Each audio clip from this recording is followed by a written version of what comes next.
This is a question on the national debt. Dalawang bahagi po yung tanong. As of end March 2025, nasa close to 17 trillion na pong utang ng bansa. Ito ay 62% ng debt to GDP ratio. Of the more than 4 trillion borrowed under the Marcos administration, can we account where it largely went? And is a 62% debt to GDP ratio still within what can be considered healthy? Yusek, may identities na po yung mga policemen involved at saka yung alleged politicians dun po sa mga missing sa Bongeros. Nakausap natin ang isang kinatawan sa DOJ at sinabi po nila na hanggang sa ngayon po ay pinag-aaralan at hindi mo na po nila i-reveal ito dahil Si Pangulong Marcos po ba willing na suportahan yung panukalang ito, and if ever na maging batas, bukas din po ba siyang buksan yung kanyang bank records? Good afternoon po, Yusek. Is President Marcos supportive of the Finance Department's proposal to impose a new tax on online gaming operators, given concerns that such a measure could discourage investments in the sector or push some operators underground? How is the President weighing the potential revenue gains against the possible impact on industry growth and employment? ang proposal po na ito ng DOF na magkaroon po ng tax para po marestriktuhan ang mga online gaming ay para naman po ito sa ikabubuti ng pamilyang Pilipino. Batid po ng Pangulo na maaari mangyari sa mga gumon sa sugal at hindi niya naman po tututulan basta po mayroon pong sapat na pag-aaral para po ang tungkol sa buwis na ipapataw man. Pero paiigtingin pa po, maliban po dito sa mga online gaming sites na license or lehitimo naman, paiigtingin po lalo ang paglaban sa mga illegitimate o yung mga yung hindi tama or hindi rehistradong mga online gaming sites. Follow up lang po from Sir Dexter of Inquirer. What is President Marcos's position about online gambling, with lawmakers filing bills to either outright ban or impose tighter regulations on online gambling operators and e-wallets, and acknowledging that Filipinos get addicted to online gambling regardless if they are playing on legal or illegal apps or websites? Yun nga po, kagaya ng ating sinabi, ang Pangulo po ay nakikinig kung ano nangyayari sa ating mga kababayan at kung ano man po ang bill na ipapasa nila, ito'y pag-aaralan mabuti, kung ito'y makakabuti sa ating ekonomiya and at the same time makakabuti para sa taong bayan. Last po from Sir Dexter. How will the Marcos administration address the issue of online gambling in a health perspective, given addiction is a public health problem? Muli, katulad din sinabi natin, gusto natin limitahan ang itong klaseng mga pagsusugal at mabawasan ang mga gumon sa sugal. At ito po ay para sa taong bayan at ang lahat ng pwedeng suggestion at maaaring batas para ito ay masawata, hindi naman po yan tututulan ng ating Pangulo. Ivan Mayrina, GMA Integrated News. Yusek, si Senator Zubiri naghain po ng Anti-Online Gambling Act para sa total ban ng lahat ng uri ng online gambling. At nananawagan siya sa Pangulo na maglabas ng malinaw na pahayag na posisyon tungkol dito. Ito ho ba inaasahan nating matatalakay ng Pangulo sa kanyang nalalapit na SONA? Tama po bang sabihin that the President is taking a closer look at online gambling in the middle of all these proposals? Opo, pero hindi po natin masasabi kung ito po ay makakasama sa SONA. Wala pa po akong detalye kung ano po ang sasabihin at ipapahayag ng ating Pangulo sa SONA. At ito naman pong mga suggestion po na ito ay makakarating sa ating Pangulo. Salamat. Leth Narciso, DZRH. Good afternoon, Yusek. Inanunsyo po ng PHAPI na hindi muna sila tatanggap ng guarantee letters mula sa gobyerno. Nasa 530 million pa daw po kasi yung hindi nababayarang claims. Ano pong masasabi ng Malacanang dito? Opo, nakausap po natin mismo ang pamunuan ng DOH at sinasabi nila na 39 hospitals lamang po sa Batangas ang nagkakaroon ngayon ng usapin patungkol sa di umanong pagbabayad ng mabilisan ng mga amount base sa guarantee letters. Dahil ito po daw ay wala pang kaukulang mga dokumentong na isusumite. Pero hindi po nangangahulugan na yung ibang mga hospitals po ay nagkakaroon ng problema pagdating po sa bayaran. At tandaan po natin na sa Universal Healthcare Act ay meron po supposed to be guaranteed na 10% na authorized bed capacity ang mga private hospitals para patungkol po sa zero billing. At dapat nga po ay hindi na po kinakailangan yung yung tinatawag natin medical assistance for indigent and financially incapacitated patients dahil dapat zero na po ang balanse dahil po sa PhilHealth.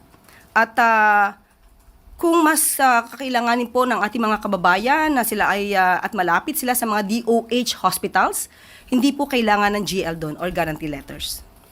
So marami po meron po tayong mga listahan po dito ng mga DOH hospitals na hindi po kailangan ng guarantee letters from any politicians.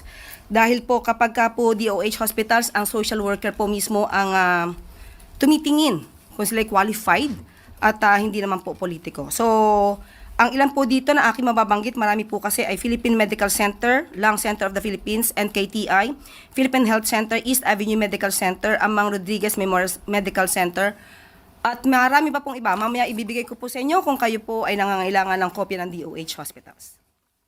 May plano po ba ang Pangulo na kausapin ang mga opisyal ng DOH para pagpaliwanagan o linawin itong bagay na ito kasi may pangako po siya na tutugunan yung mga basic na pangailangan ng taong bayan. Bagamat private hospital po yung pinag-uusapan, programa pa rin po ito ng gobyerno. Yes, opo. Meron naman po kasi MOA ang DOH with the private hospitals.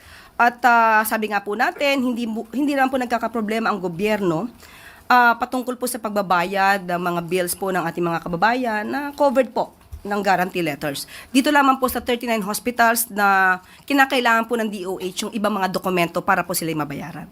So, doon po sa maniningil ng mga hospitals, kumpletuhin lang po yun yung mga dokumento dahil po ang DOH, ang sinasabi sa atin, ay may sapat na pondo.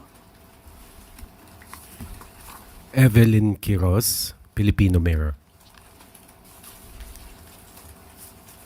Hello. Good afternoon, Yusek. Yusek, may identities na po yung mga policemen involved at saka yung alleged politicians doon po sa mga missing sa Bongeros. Nakausap natin ang isang kinatawan sa DOJ at sinabi po nila na hanggang sa ngayon po ay pinag-aaralan at hindi muna po nila i-reveal ito dahil patuloy po ang kanilang pagsasagawa ng investigasyon. Another topic lang po, yung sa case naman po ni VP Sara, if the findings of the Ombudsman is against the Vice President, sa tingin niyo po ba ay makakatulong to sa impeachment proceedings na kinakaharap niya ngayon? Ayoko po muna magbigay ng anumang sagot sa isang hypothetical question. Tingnan na lang po muna natin kung anong mangyayari. Salamat po. Thank you po. Ivan Mayrina, GMA News. Ma'am, this is a question on the national debt. Dalawang bahagi po yung tanong. As of end March 2025, nasa close to 17 trillion na pong utang ng bansa. Ito ay 62% ng debt to GDP ratio. Of the more than 4 trillion borrowed under the Marcos administration, can we account where it largely went? And is a 62% debt to GDP ratio still within what can be considered healthy? Ito po ay ginamit sa mga growth-enhancing investments tulad ng infrastructure, education, agriculture, health, at social services. Makikita po natin kung ano ang mga tinulong ng Pangulo at ng pamahalaan sa mga farmers natin, sa mga mangingisda po natin. Pati po itong pagpapataas din po ng mga ayuda at tulong sa ating mga kababayan. Makikita nyo po yan. At ito po ayon sa ating DOF, Department of Finance, ay sustainable. Nasa sustainable level po tayo. At dahil po ang 70% po ang international threshold for the debt to GDP ratio. So, nandun pa po tayo dahil sabi nyo nga po, nung nakaraang taon, nasa 60.2, kung di ako nagkakamali, 60.7%, pero ngayon mukhang tumaas ng konti. 62%. But still, nandun pa rin po tayo sa range. It's supposed to be below 70%.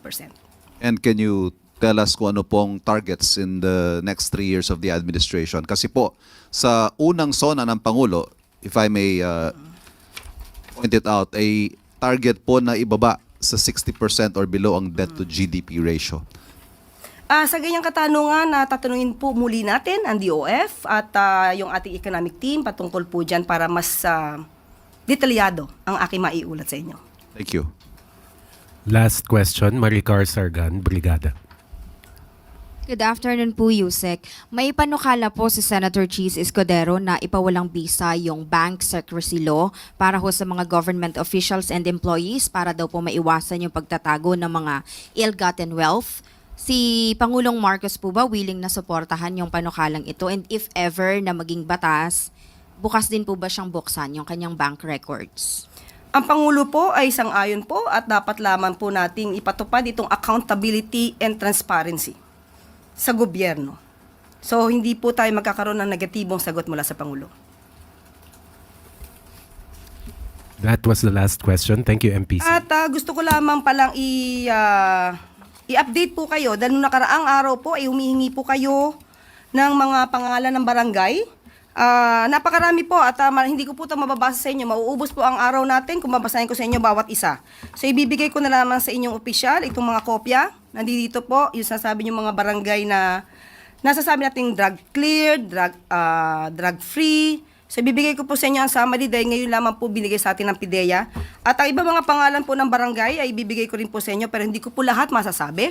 Meron dito pong Maghipid sa Lope de Vega sa Northern Samar, San Jose, Barangay San Jose sa Municipality ng Lope de Vega, Northern Samar, Jebonawan, Lope de Vega, Northern Samar at nandito po yung iba mga pangalan. So ibibigay ko na lamang sa inyo at para po magkaroon kayo ng konting detalye. At yung iba po na gusto niyo pa po ng detalye, maaari po niyong itanong mismo sa PIDEA.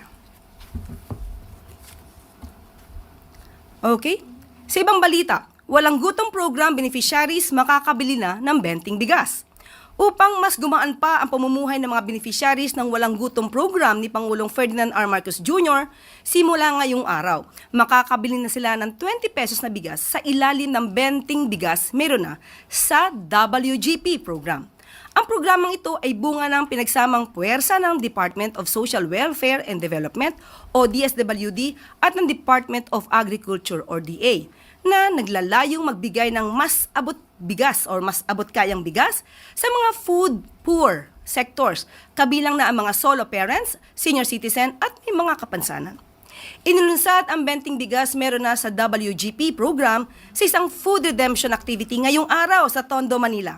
Sa ilalim ng walang gutom program, ang mga beneficiaries ay makakatanggap ng 3,000 pesos monthly food credits sa pamamagitan ng Electronic Benefit Transfer o EBT cards na magagamit lamang sa pagbili ng masustansyang pagkain. Mabibili naman ang 20 bigas sa mga DA-accredited suppliers at retailers, kabilang na ang mga kadiwa outlets. Sa ngayon ay meron ng 300,000 low-income households ang nakikinabang sa walang gutom program ng Marcos administration. Layo ng administrasyon na maabot ang 750,000 beneficiaries bago matapos ang termino ng Pangulong Marcos Jr.